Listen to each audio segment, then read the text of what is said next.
అందరికీ నమస్కారం.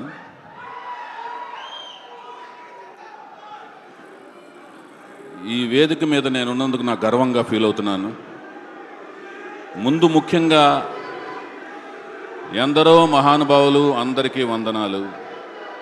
అందరికంటే ముఖ్యంగా ముందు అభిమానులందరినీ చూస్తుంటే నాకు చాలా ఆనందంగా ఉంది.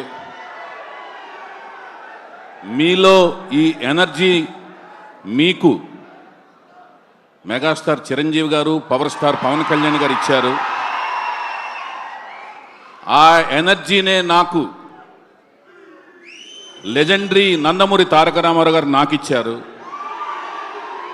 అందుకనే నేను సినిమా రంగానికి వచ్చాను, దర్శకుడిని అయ్యాను, నిర్మాతనయ్యాను. మన సాయి ధరమ్ తేజ్ని పరిచయం చేసే అవకాశం నాకు వచ్చింది. వచ్చినప్పుడు సాయి ధరమ్ తేజ్ని ఒకటే అడిగాను, నువ్వెందుకు నటుడు అవ్వాలనుకుంటున్నావు అని అడిగాను. మనోడు చాలా చిలిపి సరదా మనిషి అనమాట. సాయి ధరమ్ తేజ్ చాలా చిలిపి అనమాట. అంటే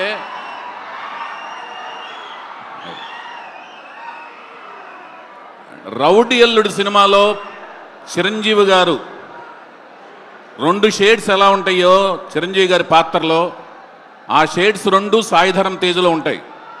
చిలిపితనం ఉంటుంది, వినయం ఉంటుంది.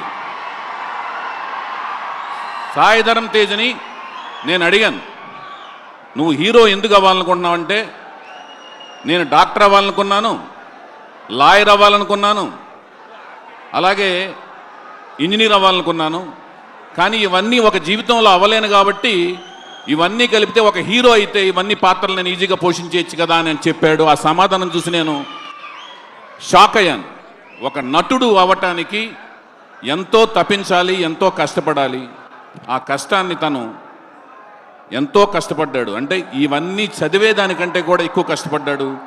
తన బాడీని ఒక క్రమశిక్షణతో 130 kgs నుంచి 75 kgsకి మార్చుకుని, ఆహార్యాన్ని మార్చుకుని తను సృష్టించుకుని ఒక హీరోగా నాకు పరిచయం అయ్యాడు. ఆ పరిచయం చేసే అవకాశం నాకు దక్కింది. అతను ఈ 10 ఏళ్ల ఈ జర్నీ చూస్తుంటే నాకు ఎంతో ఆనందంగా ఉంది.